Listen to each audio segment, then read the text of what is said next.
Bueno, bienvenidos a todas y a todos a esta primera actividad de Jacobin América Latina que hacemos en conjunto con la Fundación Rosa Luxemburgo del Cono Sur. El título de esta primera actividad es De octubre a octubre, lecciones desde Chile, donde, como es evidente, vamos a analizar el proceso político abierto en Chile, el reciente plebiscito constitucional y más en general el ciclo de impugnación social que se abrió en el octubre del 2019 y que el pasado domingo tuvo una fecha de una enorme trascendencia para la vida política chilena y tal vez latinoamericana, cuando el apruebo ganó por una aplastante diferencia en el referendo constitucional. Tenemos para esta actividad el gusto de contar con tres protagonistas de esta historia de las luchas y la política chilena desde distintos lugares. Los voy a presentar brevemente. Estamos con Pierina Ferretti, ella es integrante de la Fundación Nodo 21, es socióloga, es magíster, candidata a doctorada en estudios latinoamericanos por la Universidad de Chile. Estamos con Jorge Sharp, él es alcalde de Valparaíso. Y estamos con Karina Noales, que es vocera de la Coordinadora Feminista 8M. El método que vamos de la conversación es, vamos a uno por uno pasar por una entrevista de 15 a 20 minutos, luego vendrá una ronda de preguntas por parte del público, o incluso nosotros mismos, si queremos hacer alguna consulta o observación a algún otro de los invitados, y una segunda ronda de 5 o 10 minutos de cierre. De paso aprovecho para mostrarles la revista que acaba de salir, es la revista Jacobin de América Latina. Estamos en funcionamiento con el sitio web desde hace poco menos de un mes. La revista ya está en circulación, pueden suscribirse desde el sitio web o comprarla en librerías en algunos casos. Bueno, si les parece, sin mucho más preámbulo, empezamos. Vamos a empezar con Pierina.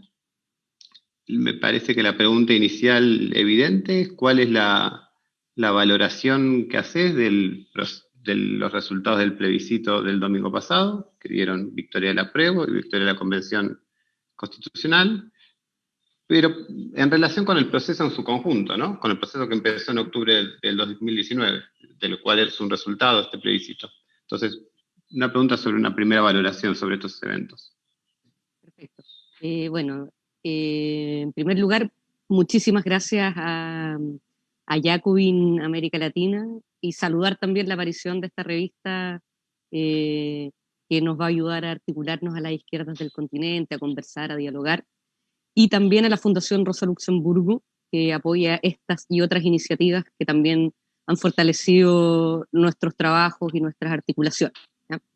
Así que ese saludo inicial y bueno, quizás lo primero que hay que decir es que efectivamente el triunfo tan contundente del apruebo, lo que viene como a instalar de una manera como indudable, que nadie podría, digamos, cuestionar, es una voluntad de cambio de la mayoría de la sociedad chilena, de una mayoría aplastante, ¿ya? Eso en primer lugar, o sea, es una sociedad que ha manifestado de manera clara y rotunda que quiere un cambio en nuestras instituciones políticas, también en la manera de organizar la sociedad y que sea un cambio que tenga impacto en nuestra vida cotidiana, en nuestras, digamos, formas de relacionarnos y en nuestra calidad de vida cotidiana. Eso por una parte. Lo otro que es fundamental es que este hito es probablemente el hito más importante como ejercicio democrático que hemos tenido desde el retorno a la democracia, que fue, bien lo sabrán, ¿cierto?, un proceso de transición que permanentemente excluyó los intereses de la ciudadanía, los intereses de la sociedad, de la política. La política se empezó a volver, digamos, una élite que se autorreproducía, ¿cierto?, y que terminaba legislando para su propio beneficio y dejando fuera durante 30 años los intereses de las mayorías sociales, que tenían que, digamos, desvivirse trabajando para pagar la salud, la educación, digamos que las personas que se empezaban a jubilar no pueden, digamos. Y lo importante de esto es que un proceso de movilización social, pero inédito en estos 30 años, por su masividad, logra abrir un espacio digamos, logra abrir un espacio para que podamos, por primera vez en muchísimos años, decidir colectivamente cómo queremos organizar la sociedad. Así que es de una trascendencia histórica eh, todavía que no alcanzamos a valorar probablemente en su totalidad, pero es lo más importante que ha pasado desde el retorno a la democracia. Te agrego una consulta sobre un tema que creo que recorrió los debates en Chile desde el 18 de octubre, que es, llamémoslo, la relación entre la lucha social y la lucha institucional, entre las barricadas y los votos, si se quiere, ¿no? Porque lo que tuvimos el otro día fue en principio un plebiscito, es decir, un hecho institucional, pero que es el resultado de una gran impugnación social. ¿Cómo pensás este vínculo que me parece que atraviesa el debate político, sobre todo dentro del activismo, de los movimientos sociales, de los sectores movilizados? Bien. En primer lugar, como insistir como hemos hecho, que este proceso político o este hito político que fue el plebiscito fue abierto por la movilización social y con un altísimo costo humano, o sea, la cantidad de presos políticos que todavía hay en Chile, la cantidad de personas que fueron asesinadas por las Fuerzas Armadas y por carabineros, torturados, mutilados, personas con trauma ocular, o sea, fue una movilización enorme, hermosa desde el punto de vista de la fuerza y la energía que se desplegó en las calles, pero también con un tremendo costo humano, y eso fue lo que abrió el proceso político. Por lo tanto, la relación entre lo institucional y la movilización callejera, en este caso, digamos, ha sido de que la movilización callejera fue tal que obligó, arrinconó al sistema político a presentar, digamos, una salida institucional que abriera un proceso de cambio constitucional. Pero no solo ocurrió digamos, con la apertura del proceso constituyente. Probablemente en Argentina, y llegó la noticia, no estoy segura, de que hace un tiempo atrás se aprobó en el Congreso el retiro del 10% de los fondos previsionales de los ahorrantes para poder paliar relativamente la crisis económica que ha provocado la pandemia. Bueno, eso es completamente contrario a la ortodoxia neoliberal, ¿cierto? Y que uno de los estandartes son las administradoras de fondos de pensiones, digamos, como epítome del neoliberalismo en Chile. Pero eso solo fue posible porque estaba la presión, ¿cierto?, popular de fondo, y era un dato que la clase política ya no podía desoír. ¿No? Y eso nos abre como un modelo de relación entre las calles y las instituciones que va a ser fundamental para el proceso constituyente. Para que ese órgano constituyente, que no sabemos todavía cómo va a estar compuesto, también es algo interesante, el 80-20, digamos, 80% apruebo, 20% rechazo, no va a tener una traducción automática en los constituyentes que sean electos. ¿Ya? No es que va a haber un 80% de constituyentes que piensen igual y quieran destruir el neoliberalismo y solo un 20% que no, eso no va a ser así. Por lo tanto, la presión popular sobre el órgano constituyente también va a ser fundamental, que la sociedad, que nos mantengamos activos, instalando temas, instalando demandas y también instalando esa presión para que quienes compongan ese órgano constituyente se sientan permanentemente observados y obligados a darle cuenta a la sociedad de lo que hagan, de las opciones por las que apoyen o a las que se nieguen a apoyar, y que eso sea, digamos, esté permanentemente siendo juzgado y evaluado por una sociedad movilizada. Eso es fundamental.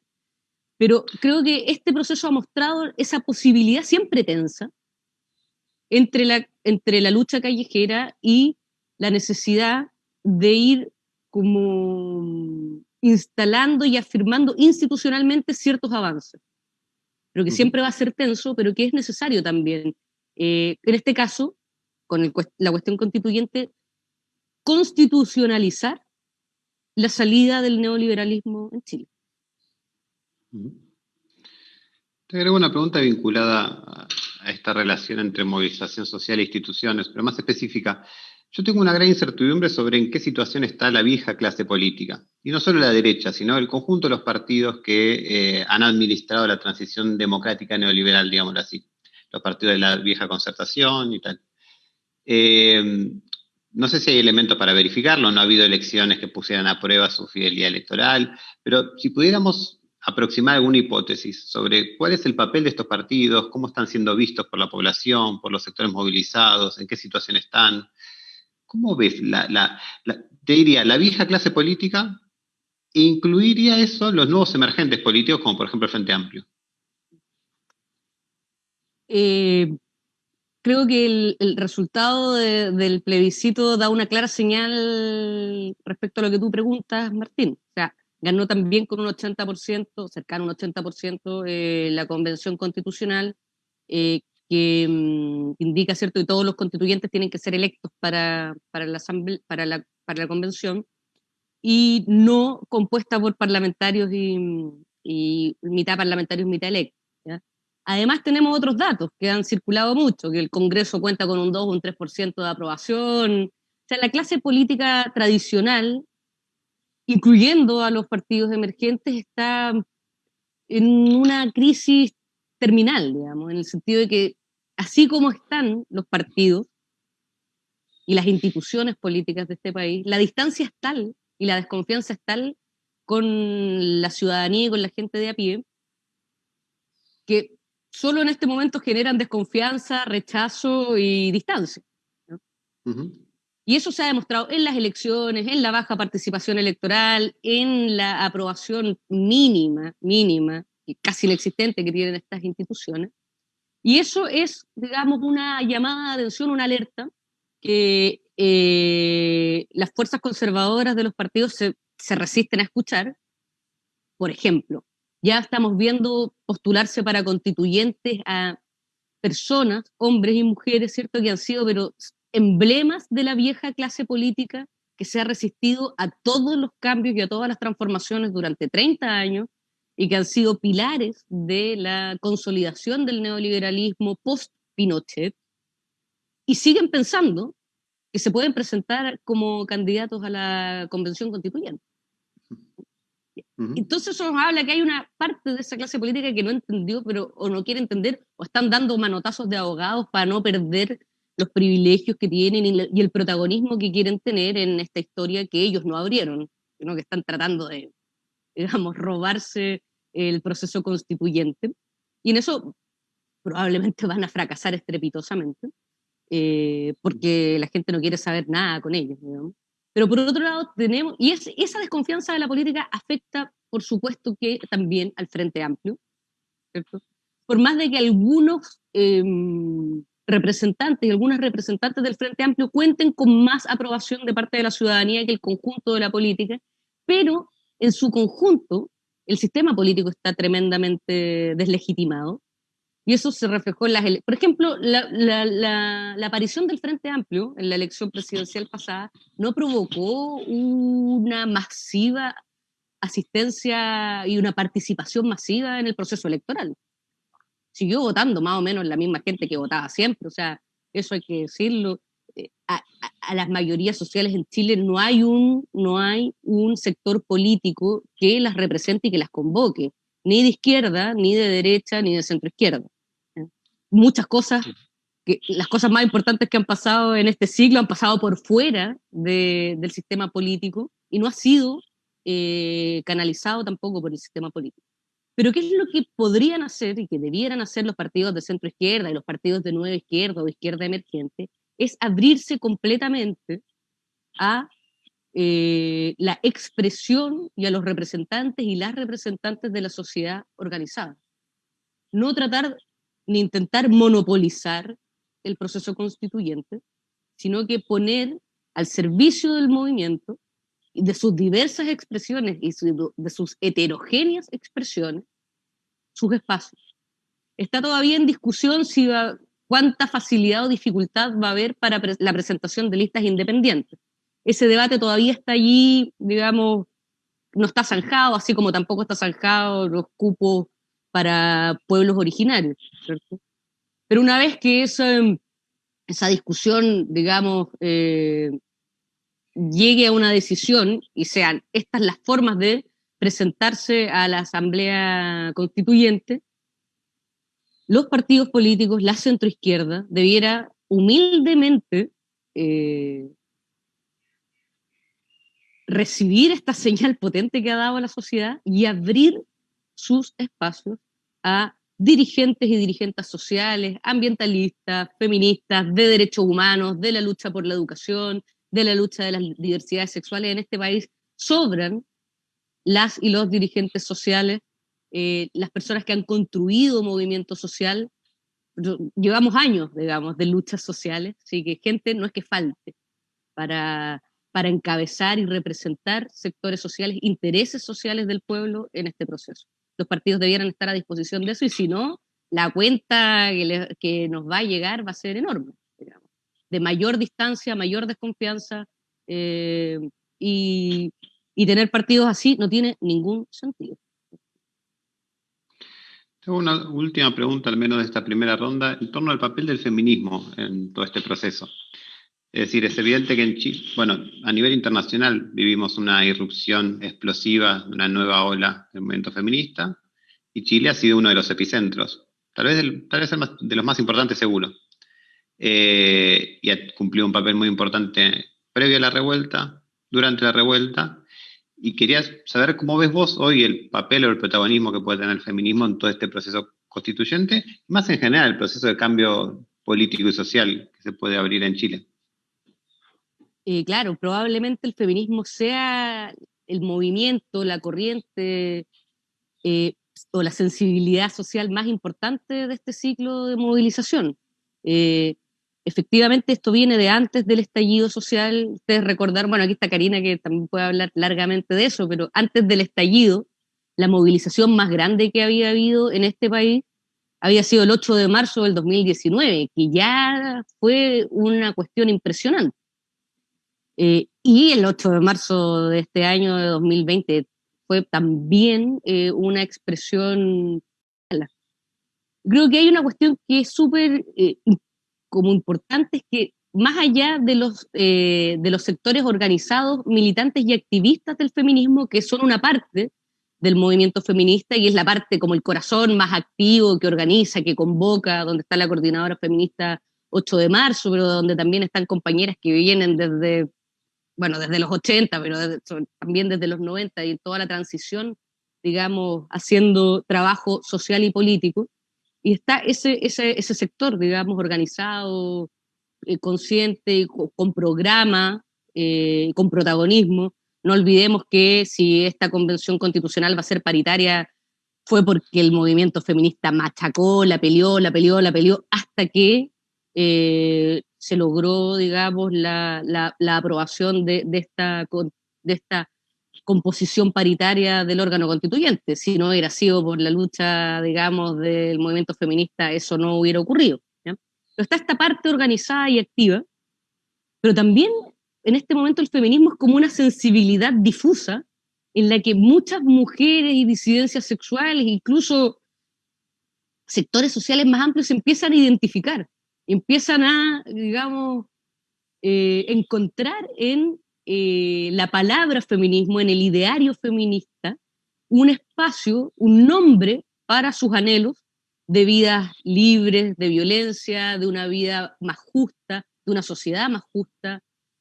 Entonces eso es muy interesante, que por ejemplo la gente joven actualmente piense en el feminismo como una idea, un ideario que combina, que sintetiza todas sus aspiraciones de vivir mejor, de vivir más libremente, de vivir en una sociedad más justa. Y eso es impresionante porque eso empieza a atravesar distintas capas de la sociedad y empieza a crear una sensibilidad, primero, mucho menos tolerante a los abusos, mucho más dispuesta a la movilización, al reclamo, a la demanda, y mucho más dispuesta también a poner en colectivo las demandas colectivas y a salir como del encierro doméstico y de la autoculpabilización y a salir a las calles. Y eso, ese trabajo de sensibilización que ha hecho el feminismo de manera como subterránea en la sociedad, me parece impresionante. Que ahora que nos podamos identificar como feministas y podamos ver en el feminismo, digamos, un programa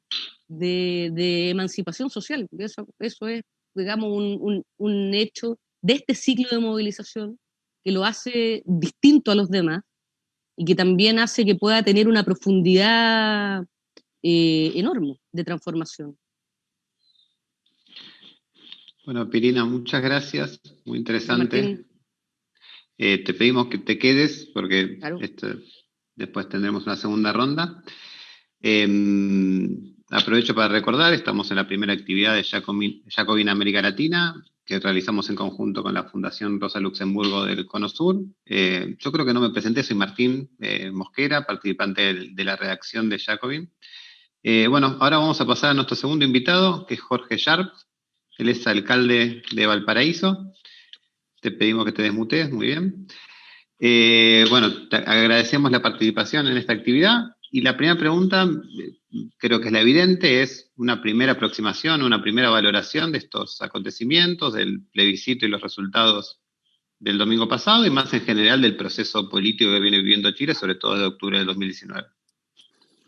Bueno, muchas gracias. Buenos días, Martín. Un saludo a las compañeras con las que compartimos este panel. Un abrazo a Jacobin por el esfuerzo que está haciendo de realizar una apuesta aquí en América Latina. Así que desde Valparaíso, bienvenidos, y lo que podamos colaborar, cuenten con nosotras y nosotros. Estoy de acuerdo con varios de los análisis que hizo Pierina, entonces quiero quizás incorporar elementos de novedad a la pregunta para que podamos conversarla. A mí me parece que el dato más interesante, o uno de los datos más interesantes de la jornada del 25 de octubre en particular, pero que era quizás lo que de alguna manera estaba bajo signo de interrogación, era si el movimiento social iba a ir a votar. Porque el movimiento social se expresó muy claramente en la calle, en la lucha callejera, en la ocupación del espacio público, en la participación en las asambleas y cabildos autoconvocados durante octubre. Pero la gran pregunta que teníamos varias era, bueno, ¿irá a votar la gente al plebiscito de octubre? Y me da la impresión de que si bien no se cumplió completamente la expectativa de llegar quizás a la votación de un 60-65% del padrón, sí votó muchísima gente.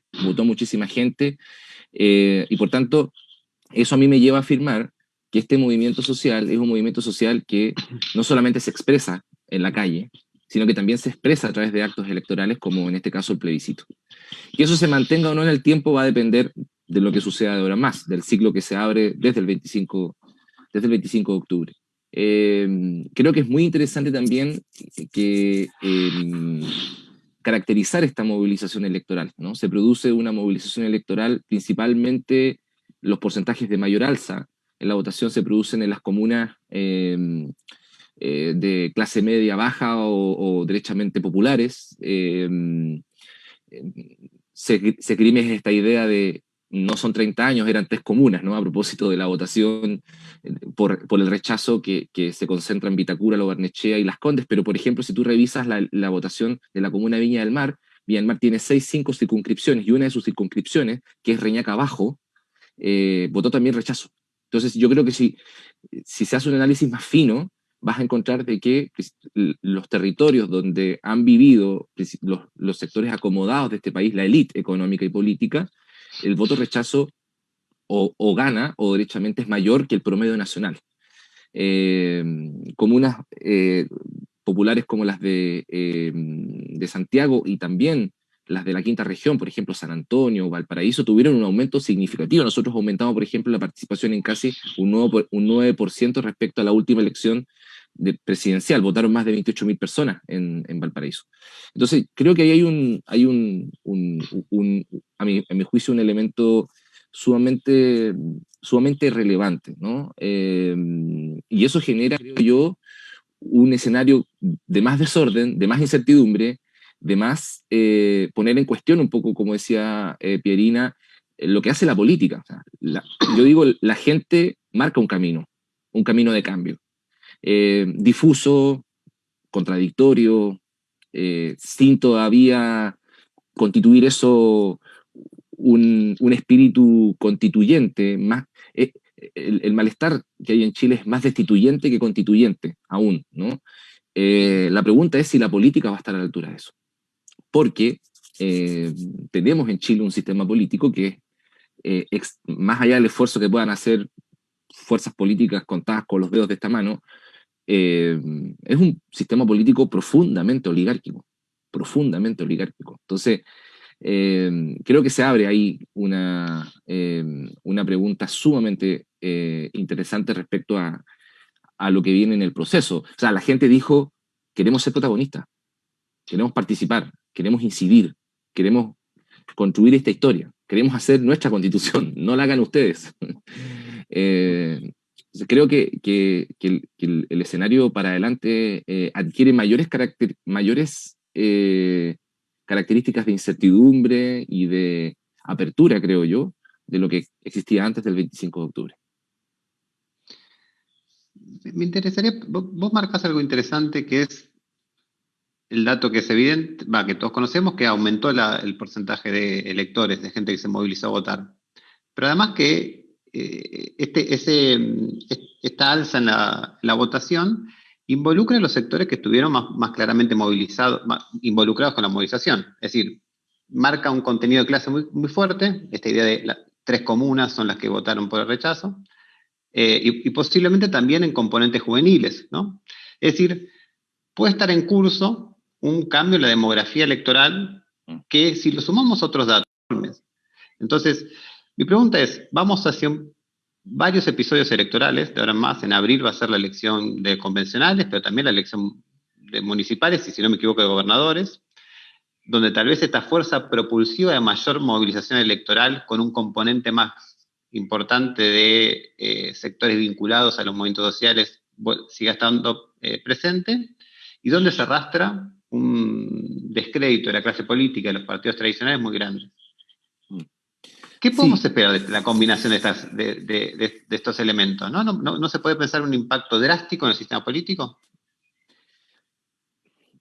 Bueno, yo creo que eso es lo que está por verse. No soy experto electoral, pero sí uno puede, respecto a lo primero que decía Martín, puede hacer una relación de participación electoral y de movilización electoral mayor en aquellos territorios donde hubo más movilización, donde hubo más activación. Mira lo que pasó en Puente Alto, por ejemplo, en Maipú, en San Antonio, en Valparaíso, en otras comunas donde se centraron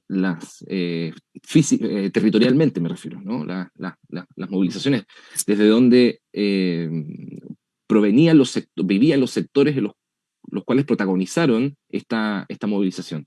Yo creo que hay una vinculación en el aumento.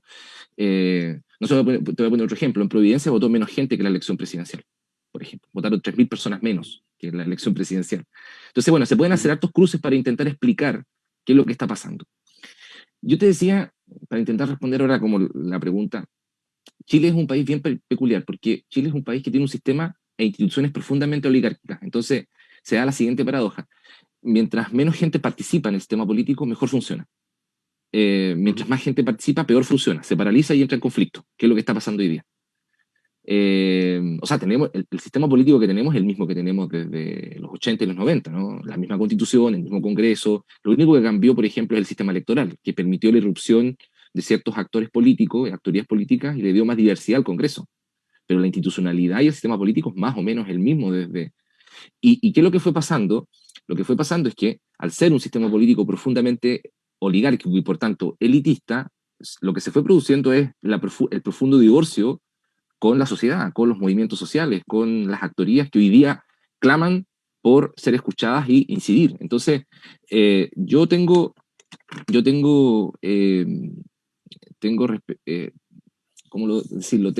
expectativas, pero también tengo dudas de cómo la política reacciona a esto, porque ¿quién instala el cuestionamiento al neoliberalismo en Chile? El movimiento social.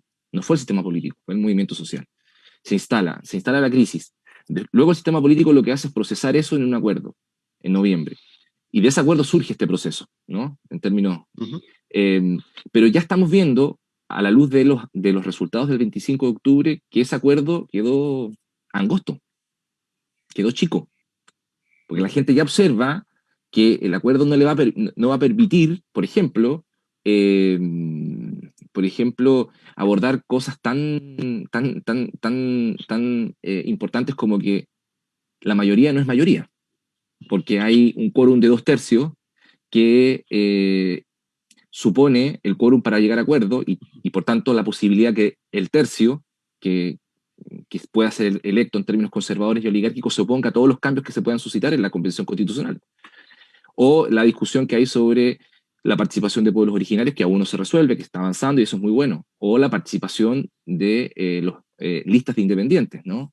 Entonces, creo yo que el tema, por ejemplo, de las listas el tema de los independientes, que ha generado harta discusión. Yo la lectura que tengo sobre eso, yo siempre he militado en la izquierda, por tanto, no soy como independiente ni tampoco hago una defensa cerrada sobre lo independiente, pero sí lo que observo es que el debate sobre la participación de independientes en la Convención Constitucional ha sido la forma en que mucha gente, la ciudadanía, en fin, los movimientos sociales, han querido decirle al sistema político: no queremos que ustedes participen en esto, no queremos que ustedes hagan la constitución, sino que queremos hacerlas nosotros.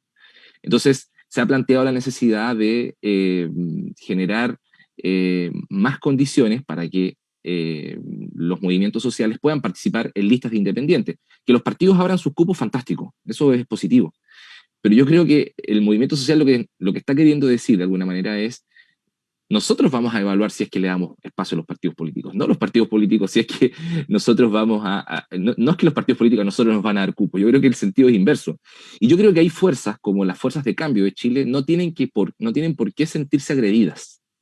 Particularmente me refiero a Unidad por el Cambio, me refiero al mundo del Frente Amplio. No tendríamos por qué sentirnos agredidas por algo de esas características, porque al final este sistema político que tenemos no sirve para lo que viene. No sirve. Uh-huh. Tenemos que construir formas políticas nuevas.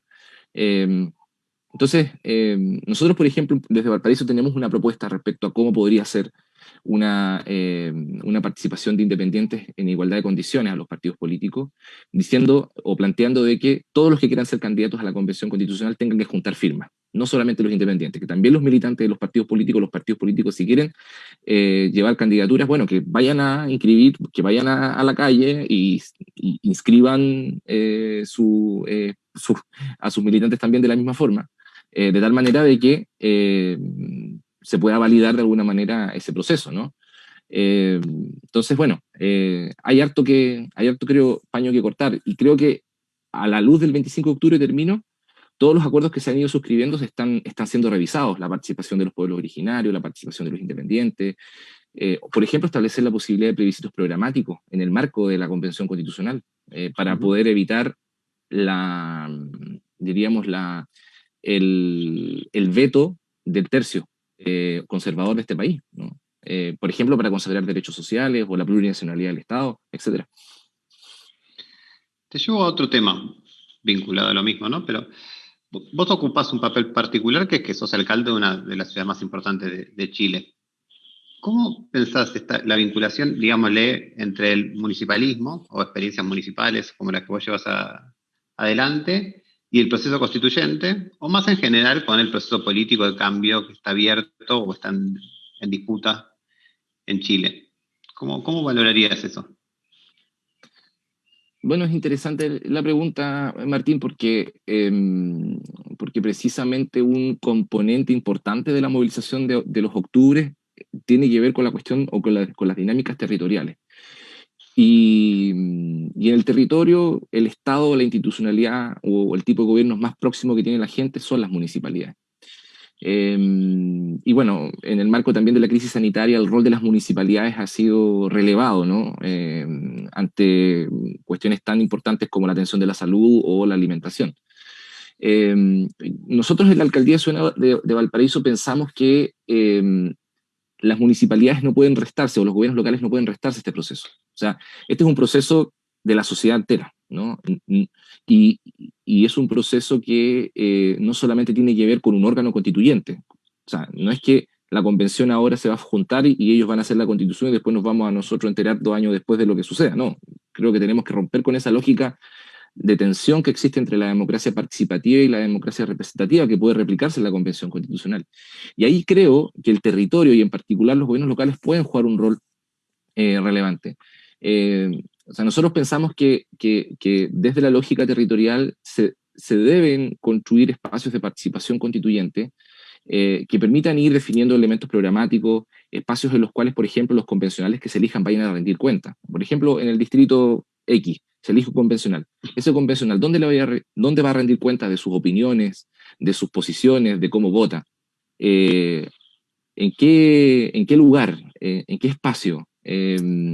Por ejemplo, va a poder ser, si es que el convencional o la convencional vota de una determinada forma que no le parece a aquellas personas que le eligieron, va a poder ser, por ejemplo, revocado en sus funciones o no, va a haber mecanismos de esas características.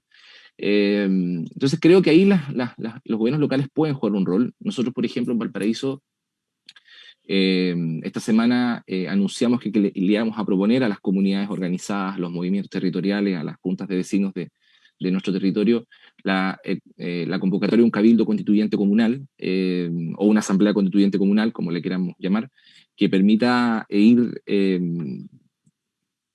articulando como ciudad posiciones de cara a lo que viene en el proceso constituyente. Ahora, hay un proceso que se realiza paralelo a lo que hacen las instituciones. Nosotros nos ponemos a disposición. Hay hoy día muchas asambleas y cabildos autoconvocados que no dependen de nadie, sino que solamente de la autoorganización de los vecinos y de los ciudadanos y de las ciudadanas para poder abordar el proceso constituyente y empujar, en definitiva, contenidos hacia el órgano constituyente que permitan, como decía Pierina, pensar que el cambio a la Constitución es un cambio en el modelo de desarrollo, ¿no? Que el cambio a la Constitución nos va a permitir cambiar el carácter del Estado chileno.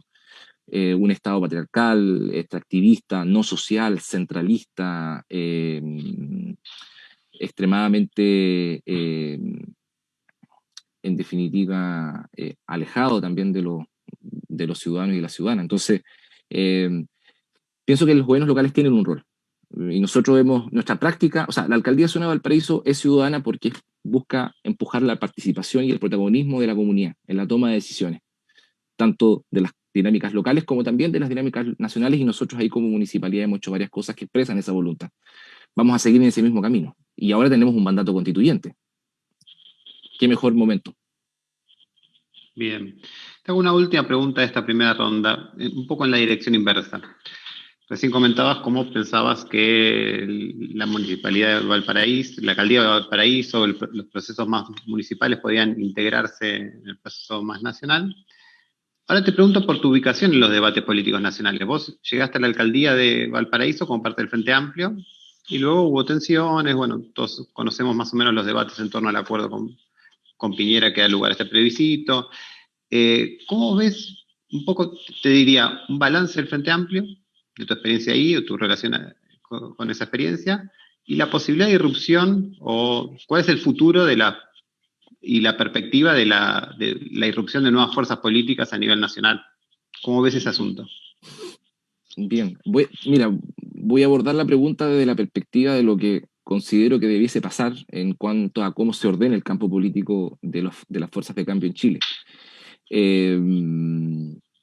Creo que la discusión de la unidad de la oposición en Chile ha impedido, a mi juicio, dibujar un campo político transformador, de avanzada, compuesto por fuerzas sociales y políticas de cambio, que en definitiva se proponga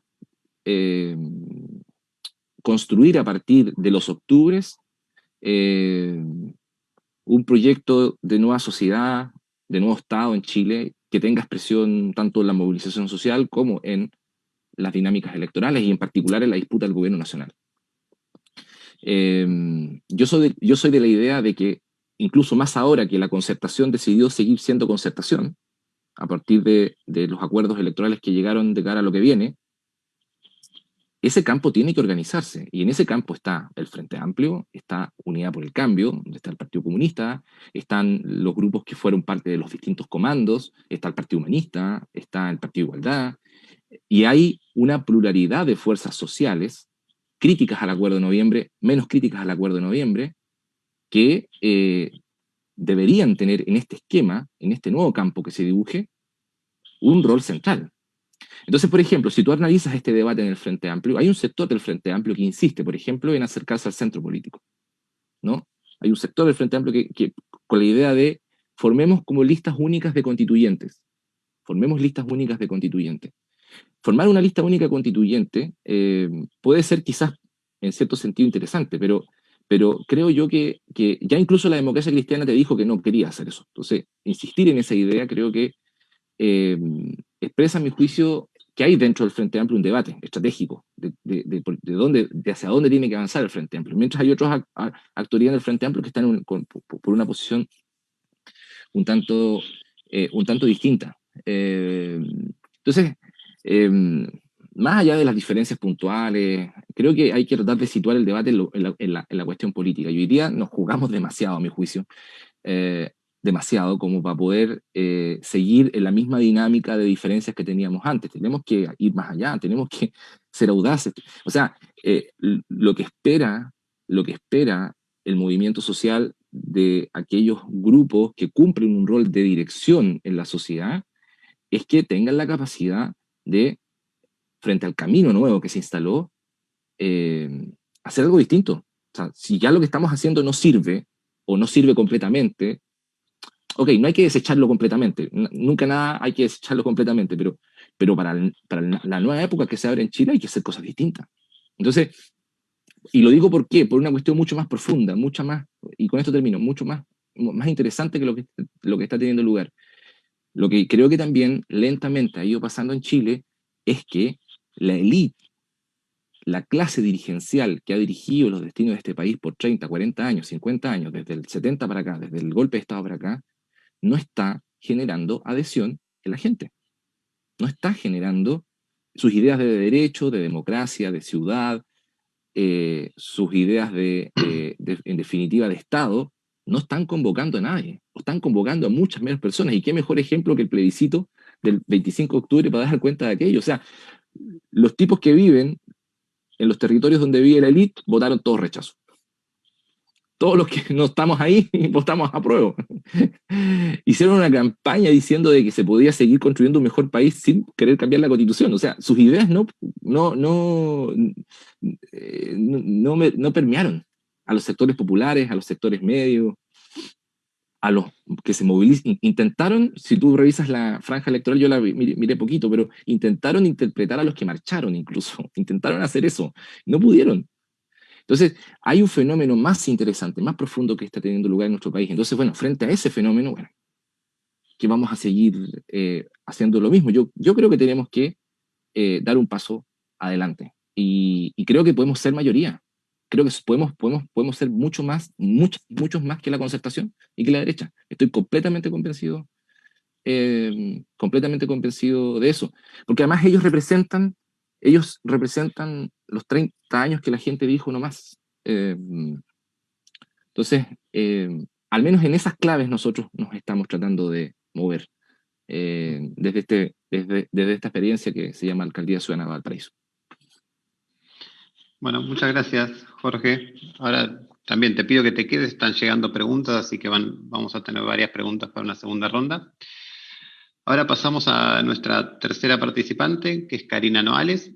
Karina es abogada y vocera de la Coordinadora Feminista 8M. Hola Karina, te pido que te desmutees, ¿bien? Bueno, una primera pregunta, para formularte la primera pregunta de otra manera. ¿Quiénes crees que ganan y quiénes crees que pierden, que perdieron en este plebiscito del domingo pasado? Hola Martín, hola Pirina, hola Jorge. Gracias por la invitación a este espacio de Jacobin. Esa es una pregunta muy bonita, porque los sectores que se agrupan en torno al rechazo son identificados por la población básicamente como la familia militar, los grandes empresarios y los partidos de gobierno. Aquí lo que se expresó fue una voluntad popular absolutamente contundente de asestar una derrota a esos sectores. En ese sentido, incluso pensando en la celebración que hubo el 25 de octubre en la noche en la Plaza de la Dignidad, lo que hubo fue claramente un sentimiento de revancha histórica respecto de esa minoría social y, por supuesto, reaccionaria. Pero no solo eso, porque lo que hemos dicho desde la Coordinadora Feminista 8M es que este no es solo un voto antiderecha, ¿no? Es un voto que compromete un balance impugnador, también de los partidos que podríamos denominar de centro-izquierda o social-liberales, que han administrado los últimos 30 años de democracia neoliberal. Entonces aquí quienes pierden son todos aquellos que se han puesto detrás de la administración del modelo instalado por la dictadura y que en efecto se han negado a transformarlo, recogiendo las más elementales aspiraciones populares que se han puesto en juego durante bastante tiempo. Muy bien. Vinculado a este debate que recorre todas las intervenciones en torno a la movilización social y el momento institucional, ya no hacia atrás, sino hacia adelante, ¿qué posibilidades o límites ves de que la movilización social logre desbordar el proceso institucional, lo condicione y abra posibilidades que en principio desde arriba quieren cerrarse? Sí.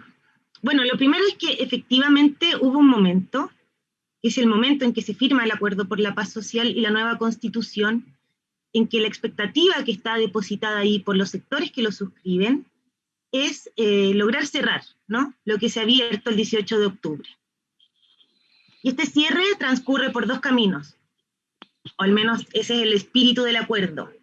Uno tiene que ver con lo que la derecha está entendiendo como una concesión colosal, ¿no?, que es la posibilidad de cambiar la Constitución de Pinochet, pero a cambio de esta concesión, los partidos de oposición que están en el Parlamento tienen que comprometerse a que un proceso de ese tipo tiene que llevarse a cabo en condiciones de desmovilización, de desactivación de la protesta, ¿cierto? El escenario, digamos, el peor escenario es juntar esta concesión de cambiar la Constitución con la continuación de la protesta. Se trata exactamente de escindir estos dos caminos.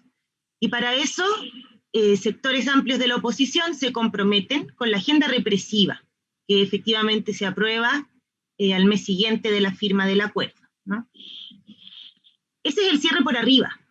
La posibilidad de desborde de la misma está dada, pienso yo, primero, por el hecho de que esta votación contundente a favor del apruebo no es un cheque en blanco, no es una subordinación, ni una entrega de confianza a los términos de este acuerdo, que sigue siendo criticado, estos términos, por sectores amplios del movimiento social, pero también por sectores inorgánicos. Y aquí tal vez me gustaría hacer un pequeño contrapunto, porque se ha hablado todo el tiempo de esta relación partidos institucionales y movimiento social. Sin embargo, el balance histórico que empieza a expresarse el 18 de octubre por parte de la clase trabajadora y los pueblos acerca de su experiencia con estos 30 años de democracia, y también un poco más atrás, ¿no?, porque esta revuelta tiene historia y tiene momentos recientes y tiene momentos intergeneracionales también de lo que ha sido la historia del país. Tampoco el movimiento social establemente organizado de los últimos años puede atribuirse la revuelta social, ¿no? Incluso muchos sectores que irrumpen en la vida política sin estar establemente organizados en esta revuelta, también encuentran un objeto de impugnación en direcciones sociales que han sido establemente sostenidas durante estos años. Y esa falta de coincidencia estable fue patente en momentos justo después del estallido, del momento del 18 de octubre, cuando se reúne, por ejemplo, Unidad Social en Santiago, el 19 de octubre, que son sectores sociales articulados muy amplios, y ahí lo que llaman a hacer algunos gremios bien destacables, por ejemplo, es abandonar las calles, ¿no? Estas cosas no se concretan. Incluso hubo un gremio que propuso, un gremio muy importante, que el 24 de octubre del 2019 todos nos quedáramos en casa. Esa era la forma, qué sé yo, de protesta que se planteaba. Las feministas fuimos a decir que había que convocar una huelga general. La que efectivamente se convoca el 23 y el 24 de octubre, pero la propuesta de los otros sectores era dejar la calle porque era una irresponsabilidad llamar a convocarnos en un contexto de toque de queda. Entonces también la dinámica que se desplegó pasó por encima también de muchos sectores del movimiento social, y la posibilidad de desbordarlo transcurre por dos caminos, ¿no? Una, por mantener ese nivel de actividad en los sectores no organizados, en la medida en que los movimientos sociales organizados tomen el pulso vivo de lo que está pasando ahí, ¿no? En Chile en este momento hay un 30% de desempleo. Eso es explosivo, en un contexto en que nos hemos tomado la palabra y hemos desbordado todos aquellos canales institucionales de los que deliberadamente se nos excluyó. Bien.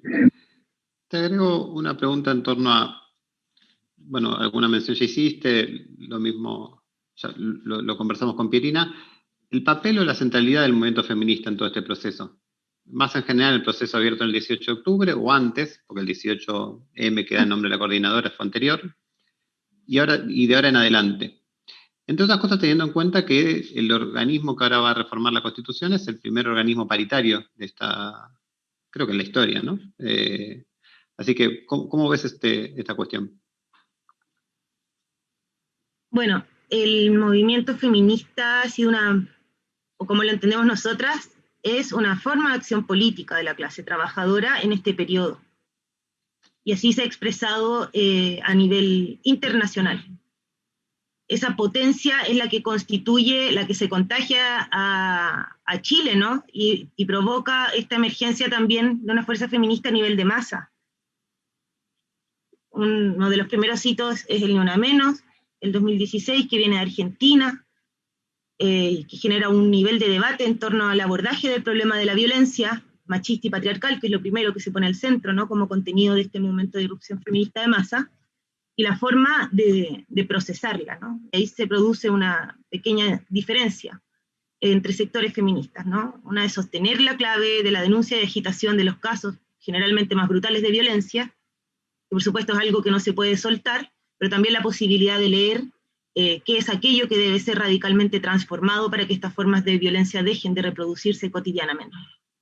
Y ahí emerge una apuesta que en el caso de Chile está fundamentalmente encarnada en la Coordinadora Feminista 8M, que es un espacio que se constituye al alero de esta irrupción internacional y que tiene que ver con transformar, con un feminismo que hable de todo y que busque transformar radicalmente la forma en que se produce y se reproduce y se organiza la vida. Entonces, lo que ha hecho un sector importante del feminismo en estos poquitos años es lograr articular de manera amplia a sectores sociales diversos en clave feminista, ¿no? Esa forma de articulación de un movimiento social que seguía disperso en torno a demandas, ¿no? Es que como aquí está el movimiento estudiantil, aquí está el movimiento sindical, aquí está el movimiento socioambiental, aquí está el pueblo nación mapuche, que marchaban como particularidades. La experiencia feminista de estos últimos 2 o 3 años logra articularlas en una perspectiva general y ya no sectorial. Ese ensayo es muy prefigurativo de lo que aparece después, ¿no? Porque la revuelta, en efecto, no es una serie de demandas sectoriales que se despliegan. Tiene un contenido absolutamente superlativo. Era imposible aprehender en demandas concretas lo que se abrió el 18 de octubre. En ese sentido, Jorge plantea es una revuelta más destituyente, y es cierto, porque impugna lo que hay, y no logra articular todavía, digamos, una alternativa afirmativa y que recoja esta impugnación, y ese es el camino que está en curso. Para nosotras eso es un momento constituyente, en el sentido de la clase trabajadora constituyéndose a sí misma como sujeto colectivo y capaz de afirmar un proyecto que le sea propio en el que se reconozca. Ahí el movimiento feminista fue quien dio un paso previo, ¿no? Para plantear también esta perspectiva. Y bueno, y sobre la paridad, sí, acá hay una lucha local, ¿no? Que tiene que ver con haber logrado eso. Pero también es innegable pensar que este es el primer proceso constituyente en el mundo paritario, pero que es al mismo tiempo el primer proceso constituyente en el mundo que tiene lugar después de la emergencia de esta ola feminista de masa. No puede ser una coincidencia, ¿no? Tal vez cada compañera que puso sus pies en alguna calle del mundo en este periodo ayudó a que esto fuera un contenido ineludible en este lugar hoy. Te agrego otro eje para abordar la cuestión, que es, ¿cómo ves la evolución de este proceso que tiene un contenido, bueno, habría que analizarlo, antineoliberal, pero también un contenido democrático muy fuerte, ¿no? De impugnación a la clase política, impugnación a un sistema político oligárquico, bueno, al régimen político heredado por el pinochetismo y la transición pactada, en un contexto donde no solo en Chile hay un giro autoritario en curso, pero particularmente en Chile también, ¿no? Con las violaciones a los derechos humanos, el estado policial que puso en marcha Piñera, la impunidad para los casos de represión. ¿Cómo ves esta cuestión, ¿no? La inserción de este proceso en curso en el marco de un contexto chileno e internacional de fuerte endurecimiento autoritario de los estados? Esa es tal vez es una pregunta vital para todos los pueblos que están en lucha, ¿no? ¿Cómo vamos a enfrentar las demandas democratizadoras elementales? Porque poner fin a la constitución de Pinochet es una demanda democratizadora fundamental, que llega décadas más tarde, en un contexto de giro autoritario que no se expresa únicamente en la clave represiva, que por supuesto que sí, ¿no? En Chile en este momento estamos en toque de queda y hay militarización. La primera respuesta del gobierno, el mismo 18 de octubre en la madrugada, es desplegar a los militares en la calle. Por primera vez, excluyendo el estado de catástrofe del terremoto que hubo el 2010, por primera vez por razones, digamos, políticas, ¿no? Eso rompe todo un relato de 30 años, que era el relato del nunca más que funda la transición democrática, ¿no? Y a nosotras nos parece que ese relato que se rompe en un sentido de clase muy claro, ¿no? De lo que significó este nunca más para unos y para otras. Para unos significó nunca más la lucha de clase, no la vamos a volver a tolerar, y para otras significaba efectivamente nunca más los militares. Ahí se comprobó, primero, me encanta decir esto, que Chile no era de derecha. Porque lo que despierta a todas las otras regiones del país, porque esta es una revuelta que empieza en Santiago, es efectivamente la decisión de sacar a los militares, ¿no? Y todas las regiones del país se levantan al día siguiente en contra de esa decisión, que por lo demás vuelve a situar a todo el país en esa cicatriz y en ese trauma histórico de los milicos, ¿no? Pero este giro autoritario no tiene solo esa clave, tiene también una tendencia que se expresa en muchos espacios a gobernar por decreto. Voy a poner un ejemplo, tal vez un poco deformado por mi trabajo. Las grandes huelgas que involucran a 1.000 trabajadores o trabajadoras o más están paralizadas por la Dirección del Trabajo, que es un órgano administrativo, en la medida en que ciertos requisitos que tienen que cumplirse tienen que ser visados por esa dirección, y simplemente esa dirección no emite los dictámenes que habilitan la posibilidad de que esas huelgas se produzcan. Y eso fue así un año, antes de la revuelta, ¿no? Que las huelgas estaban paralizadas por decisión administrativa. Todo aquello nos llama a pensar, en primer lugar, que las demandas democratizadoras más elementales hoy día están procediendo a punta de levantamiento, ¿no? De revueltas, incluso de huelgas ilegales o alegales, ¿no? Que se ha planteado este periodo en Chile.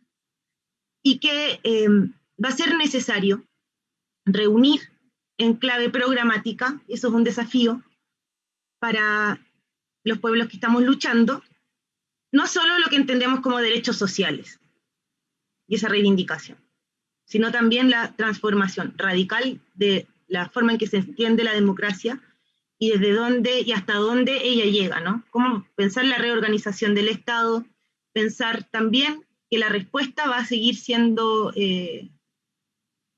la que hemos tenido, en el fondo.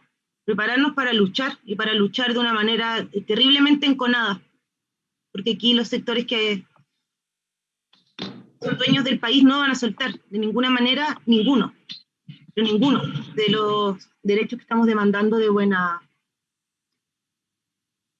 por decisión propia, ¿no? Bueno, muchas gracias, Karina. Si les parece, pasamos a... Creo que se está repitiendo mi voz.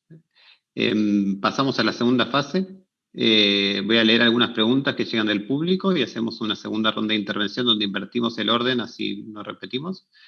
Les leo, si pueden presten atención, anoten.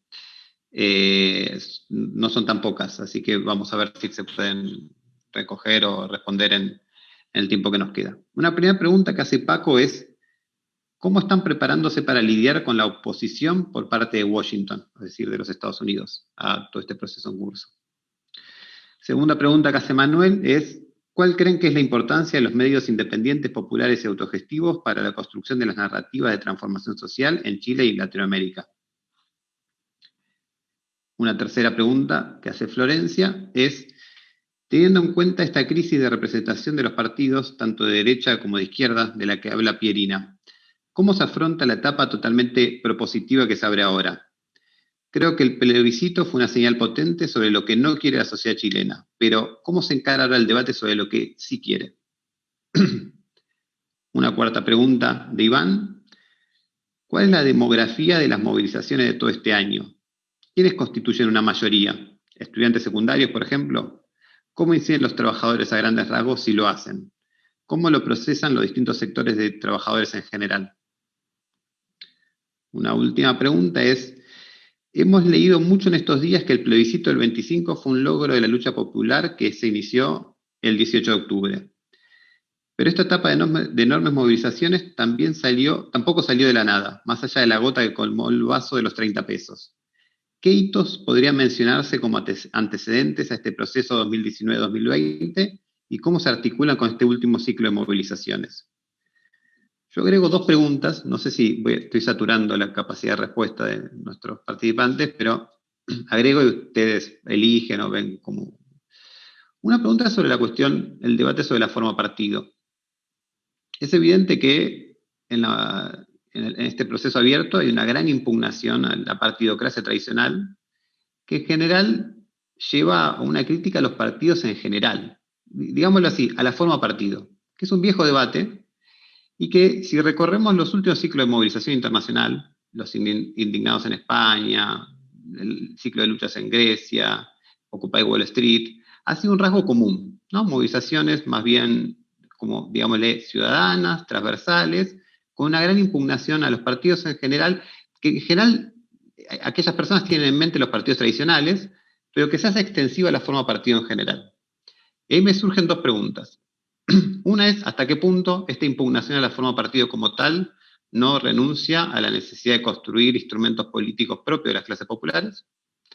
Y una segunda pregunta es: ¿hasta qué punto una falta de problematización de esta crítica a la forma partido como tal no es también funcional a un desplazamiento muy rápido que se da en los procesos, que yo creo que en Chile todavía no sucedió, pero sí sucedió en España, sí sucedió en Grecia y en otros lugares, donde cuando se toma nota de que es necesario la lucha institucional o la lucha partidaria, como lo que se objetó fue la forma partido, y no, digamos, para decirlo rápidamente, y no el contenido, por ejemplo, no los programas de los partidos, no su orientación, no su carácter de clase, muchas veces ese pasaje se da de forma desembosada y con un fuerte componente pragmático o incluso oportunista, ¿no? Digamos, de los indignados de España, para decirlo rápidamente, al cogobierno con el PSOE, los protagonistas fueron tal vez los mismos, y ahí hay un pasaje demasiado rápido donde me parece que una falta de reflexión sobre la cuestión del partido cumple un papel. Una pregunta extensísima, no sé, pero bueno, retómela si les parece. Y una segunda pregunta, más breve, pero también larga en su contenido, es: ¿cómo piensan que se va a desarrollar el proceso que se abre? Es decir, En abril hay elecciones, no solo convencionales, sino también municipales. Luego, el año que viene también hay elecciones parlamentarias y elecciones presidenciales. Es decir, se vienen grandes batallas políticas. ¿Cuál es el desafío de los movimientos sociales, de la izquierda? ¿Y qué piensan en este marco de incertidumbre muy grande que hay? ¿Qué puede suceder? Yo no sé si llegó alguna pregunta más. En todo caso, la me he hecho en algún momento, pero si les parece, empezamos una ronda un poco más corta de respuestas. De 5 y 10 minutos por participante. Empezamos por Karina, si te parece. Son muchas preguntas, no puedo referirme a todas. Gestionalo como te parezca. Seleccioná o jerarquizá. Sí. Bueno, sobre los hitos previos de esta revuelta, efectivamente esta es una revuelta con historia, ¿no? Y son muchísimos los hitos que van configurando lo que ella expresa.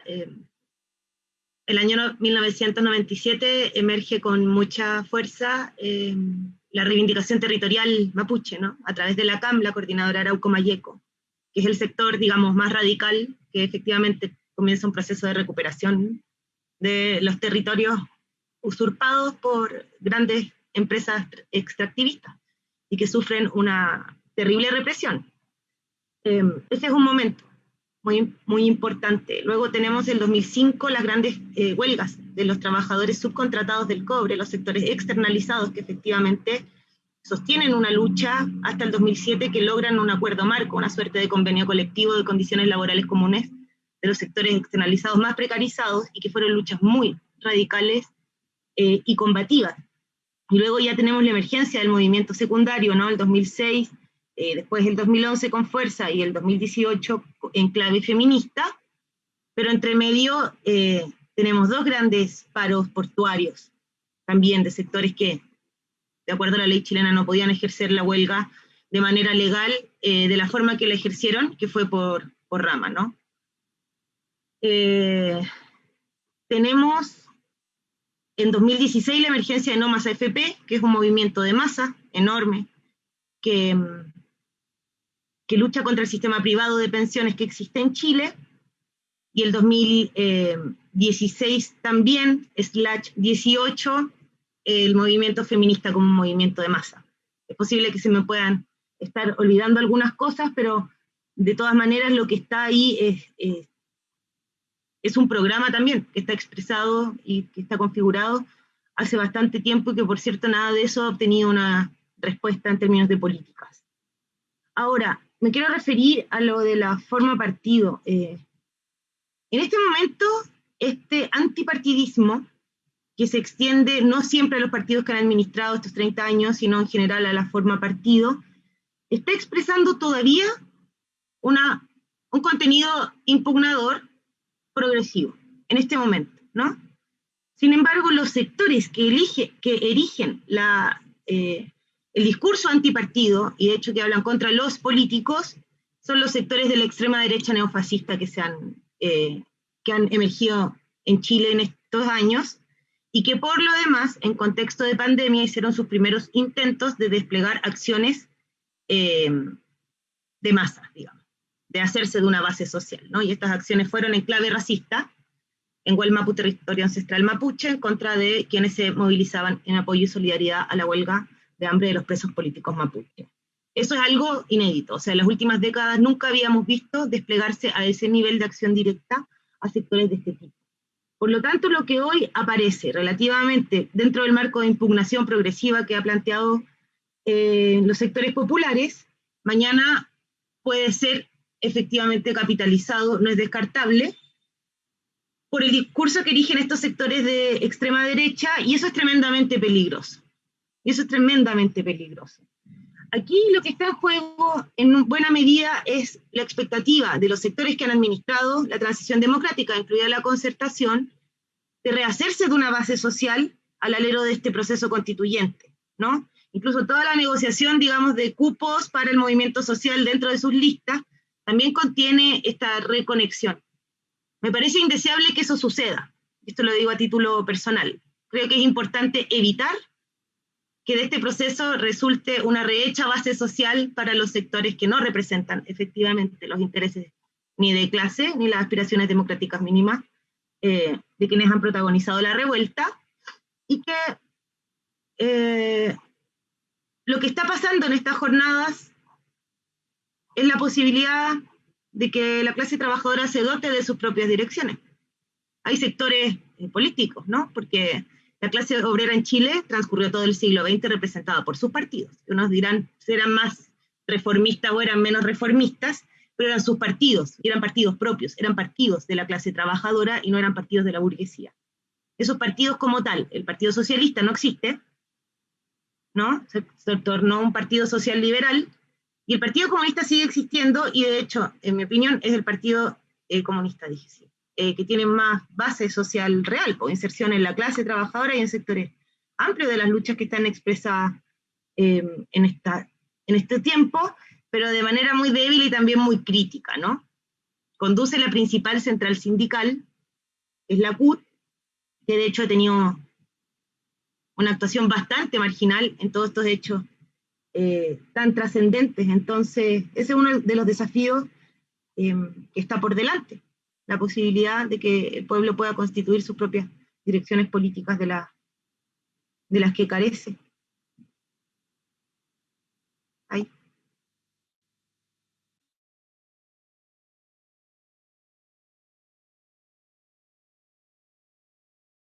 Martín, tu micrófono. Gracias por avisar. Decía que te agradecía, Karina. Pasábamos a Jorge. Si alguno de los dos que faltan intervenir necesita que recuerde un poquito, al menos temáticamente, las preguntas, yo puedo hacerlo. Si no, avanzamos. Hagan la selección o la jerarquización que les parezca pertinente. Voy a tratar de abordar de forma rápida, ojalá casi todas. Creo que la pregunta de Washington es súper interesante porque nos permite situar lo que está pasando en Chile en el contexto latinoamericano.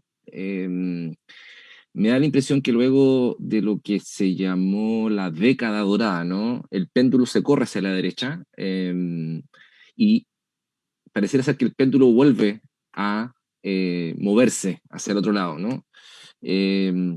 La victoria de AMLO en México, la conquista electoral inédita que tuvo el MAS en Bolivia, la llegada de Alberto y de el peronismo a Argentina, creo que demostraron lo que está pasando en Brasil hoy día. Bolsonaro pareciera ser muy deslegitimado, lo que está pasando en Perú, o sea, una sucesiva cantidad de gobiernos de derecha que han demostrado su incapacidad para gobernar. La impresión que me da es que luego de esos 10 años, lo que queda como claro es que la derecha latinoamericana no es capaz de gobernar con éxito sus países, ¿no? O sea, todos los países latinoamericanos de alguna manera vivieron algún tipo de crisis, o los gobiernos están derechamente cuestionados, o derechamente la gente volvió a votar precisamente por candidatos más progresistas, de izquierda, en fin. Y en Chile creo que estamos conectados por fin a eso, a partir de lo que está pasando en octubre, o en los octubres, ¿no? Y mira qué particular, o sea, hace un año atrás estábamos todos muy preocupados por el golpe de Estado en Bolivia, y un año después los bolivianos vuelven a ganar las elecciones con una mayoría abismante, realmente abismante. Entonces, pienso que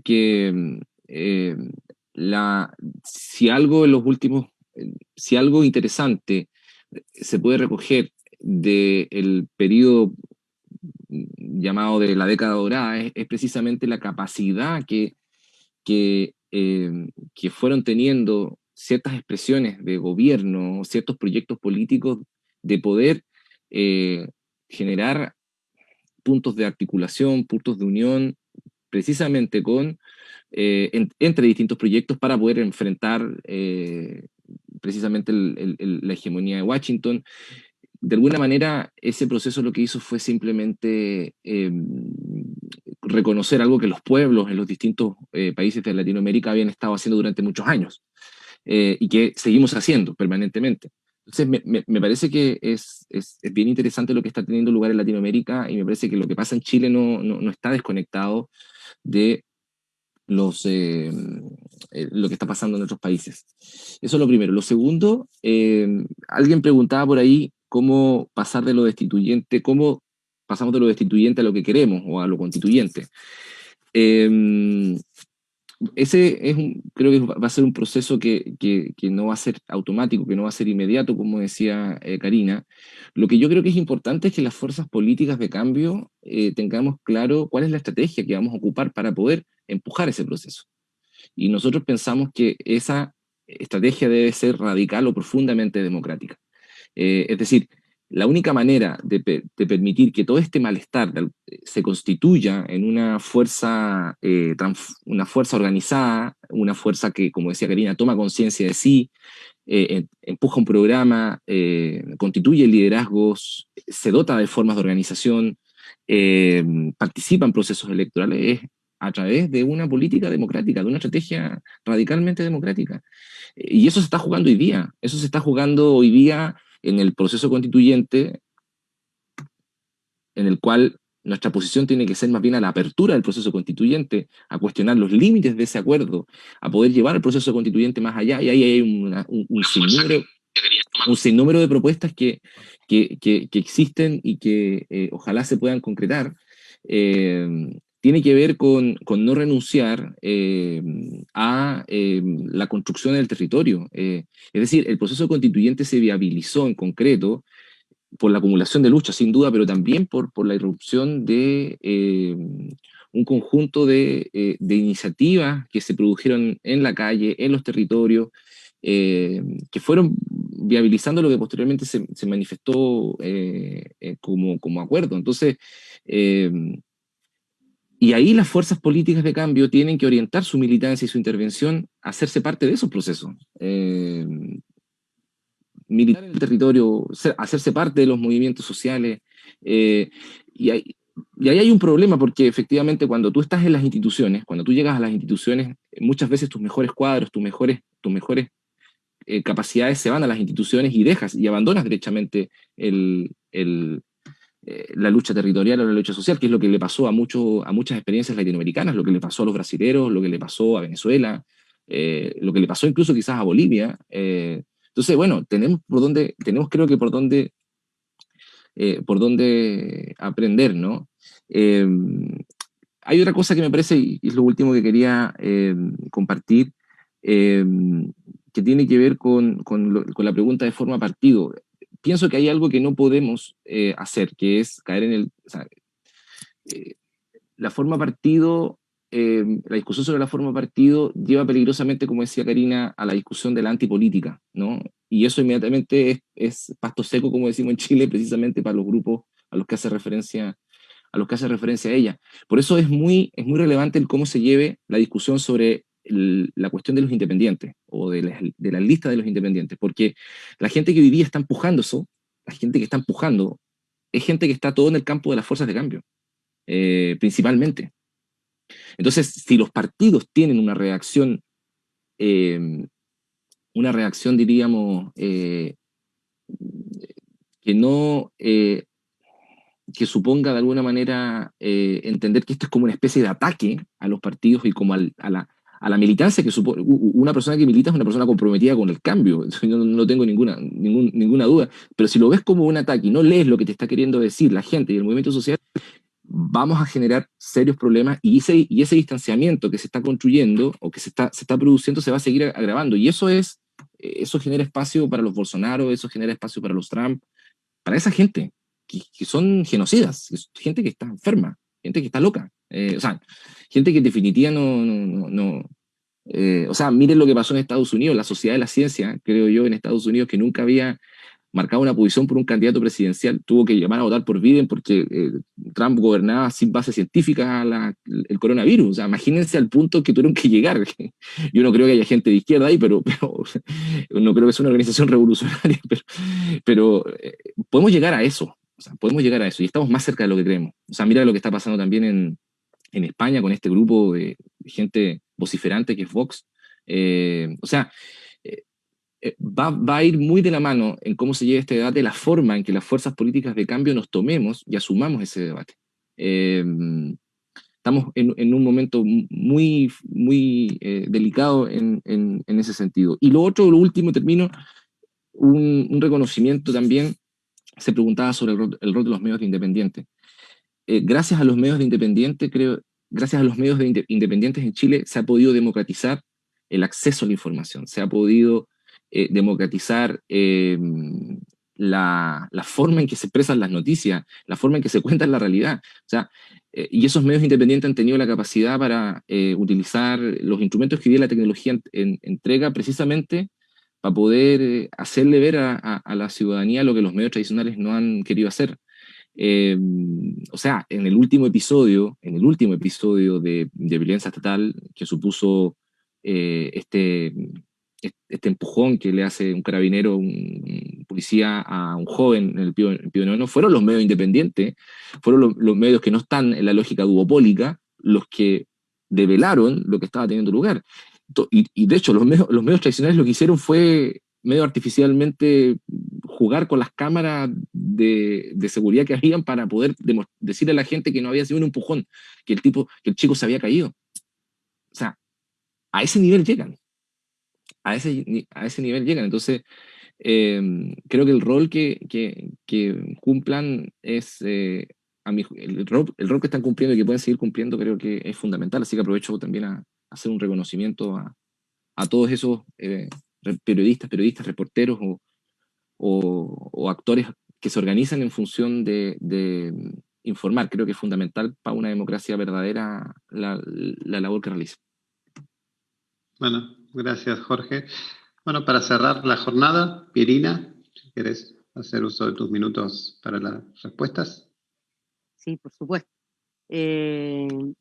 Bueno, no me voy a referir a cada una, creo que Karina y Jorge dieron contundentes respuestas a varias cosas.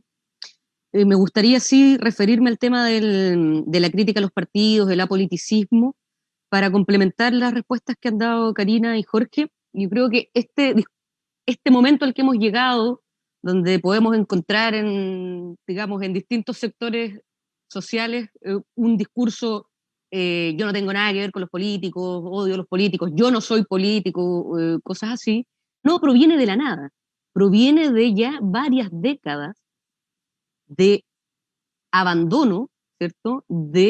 Por ejemplo, las coaliciones de centro-izquierda, socialdemócratas, tanto en Chile como en distintos países del mundo, de abandono de sus propios ideales socialdemócratas y de concesiones permanentes al neoliberalismo que han dañado a las clases trabajadoras de sus países. O sea, no es casual, no nace de la nada este discurso antipolítico, este discurso contra los partidos, nace precisamente de un malestar que se ha acumulado en Chile, pero en muchos países del mundo, contra las políticas neoliberales que han sido implementadas no por gobiernos de ultraderecha, sino que por gobiernos socialdemócratas, gobiernos de centro izquierda, y eso ha posibilitado, digamos, por una parte, esta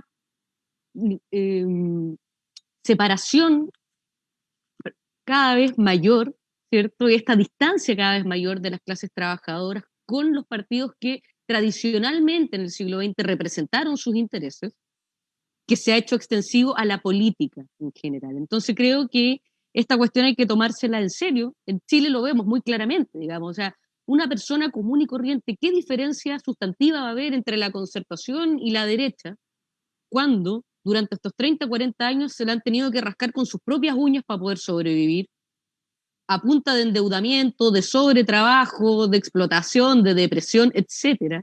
Entonces, claramente, esta cuestión se produce por este abandono de los intereses de las clases trabajadoras. Ahora bien, creo que se junta esto con la pregunta de cómo se canaliza, porque es muy claro la fuerza destituyente, lo que no se quiere, no es claro lo que sí se quiere, y yo creo que ahí, a pesar de todo este problema de la falta de legitimidad y de representatividad que tienen los sectores políticos, yo creo que la izquierda y la centroizquierda no tienen en este momento que renunciar a la disputa por los contenidos que vienen en el proceso constituyente. Por ejemplo, sabemos que en Chile hay un tremendo malestar con la cuestión de las pensiones, porque las pensiones son realmente miserables, la jubilación. Pero no es claro en este momento que la solución a esa problemática social vaya necesariamente orientada a una solución social del problema. Porque claramente o fácilmente esto podría resolverse incrementando las pensiones de manera individual, las cuentas individuales, que ha sido el sistema, digamos, implementado en Chile. Cada uno junta su propia plata y con esa plata uno se jubila y no hay, digamos, una socialización de la solución al problema de las pensiones. ¿Quién va a disputar? ¿Quién va a disputar que haya un sistema solidario de reparto con justicia de género, intergeneracional, etcétera? Eso lo tienen que disputar los sectores organizados que han venido levantando esa solución para la cuestión de las pensiones, para que no vayamos a terminar en un aumento del, digamos, monetario de las jubilaciones, pero que siga reproduciendo y fortaleciendo el principio individual, sálvese usted con sus propios recursos y como pueda, y el Estado lo va a ayudar, pero usted, para que usted tenga una mejor pensión. ¿Quién va a pelear, por ejemplo, la consagración constitucional de derechos sociales, no individuales, sociales? ¿Quién va a instalar la necesidad de un sistema nacional o plurinacional de cuidado? O sea, eso no puede quedar suelto, no puede quedar, digamos, sin que haya grupos organizados que han elaborado, porque hay elaboración en torno a esto en este país. Pero para ir a defenderlo a la constituyente, esos grupos tienen que estar allí presentes y tienen que disputar, y eso sí, las aspiraciones sociales que hay y que no encaucen todos estos malestares a soluciones que fortalezcan y refuercen el individualismo que prima en este momento en el conjunto de instituciones y de sistemas en la sociedad chilena, en salud, en educación, en pensiones, y eso va a haber que disputarlo. ¿Quién va a disputar el modelo de desarrollo? Si el conflicto del Estado chileno con el pueblo mapuche tiene, digamos, un sustento completamente asociado al carácter agroexportador, monoproductor, digamos, del modelo de desarrollo chileno. Es el conflicto con las forestales. ¿Quién va a disputar, digamos, el cambio de ese modelo de desarrollo? Entonces ahí las fuerzas de cambio, las fuerzas de izquierda tienen una responsabilidad de no guardarse, de salir a disputar esos contenidos y de retomar, digamos, una discusión estratégica. ¿Qué modelo de desarrollo queremos? ¿Qué modelo de desarrollo puede fortalecer, digamos, salidas sociales, colectivas a problemas colectivos y desarmar, desarticular, digamos, las bases del neoliberalismo, digamos, en todos los aspectos de la reproducción social y de la vida? Y eso no va a ocurrir espontáneamente, esa disputa hay que darla, y ahí tenemos que poner toda nuestra energía, nuestros mejores cuadros y, digamos, toda la acumulación de elaboración que hay, si no es que no hay elaboración. O sea, No Más AFP tiene una propuesta. ¿Quién va a empujar cómo vamos a empujar esa propuesta? Los movimientos socioambientales tienen propuesta en el tema del agua y en el tema, digamos, de las zonas de sacrificio. O sea, hay elaboración y hay propuestas, y eso se tiene que empujar, no se puede esconder, digamos, y yo creo que las fuerzas de izquierda, las fuerzas de centro izquierda tienen que estar allí. Y eso va a provocar tensiones al interior de las fuerzas de centro izquierda. Por ejemplo, al interior de la Concertación conviven varios mundos. Conviven los que están en los directorios de las AFP, de las universidades privadas y de las clínicas y que se han beneficiado durante estos 30 años de este sistema. Pero también hay fuerzas de cambio al interior, digamos, de ese mundo. No se puede desconocer, no se puede mirar como un todo homogéneo. Entonces hay que articular un polo antineoliberal para conducir las discusiones constituyentes y lo que se abre en el futuro, digamos, de este país. Hay que armar ese polo, y para armar ese polo va a haber que trabajar mucho. Va a haber que trabajar mucho porque la tendencia a la dispersión de las fuerzas de izquierda es enorme. Pero si no articulamos ese polo antineoliberal, la posibilidad de dispersión de las fuerzas es muy grande y no nos podemos permitir eso en este momento. No podemos permitirnos, digamos, que por la dispersión de las fuerzas de izquierda y de centro izquierda se disperse también la posibilidad que tenemos histórica, digamos, de constitucionalizar la salida del neoliberalismo en Chile. Es una tarea mayúscula que no puede, digamos, perderse en las discusiones internas de la izquierda y de la centroizquierda. Muchas gracias, Pierina. Muy bueno. Bueno, agradezco a los 3 invitados, a Pierina, a Jorge, a Karina. Fue una jornada muy buena. Espero que sea la primera de varios intercambios. Queda Jacobin a disposición de colaboraciones, de actividades. Nuestra intención es ser algo como lo que hicimos hoy, un puente y un vehículo para debates en el marco de la izquierda y los movimientos sociales. Así que les agradezco mucho. Pero me corresponde recordar, nosotros salimos recientemente con la revista impresa. Recordemos que Jacobin no es solo un sitio web, sino que es básicamente una revista. Se pueden suscribir por medio dentro del sitio web, pueden suscribirse, ya sea de forma digital para que les llegue la edición impresa. Bueno, les agradezco mucho, fue muy buena, muy rica la actividad y esperemos encontrarnos nuevamente. ¿Vale? Muchas gracias. Hasta luego a todos y a todas. Gracias, chao. Chao, gracias.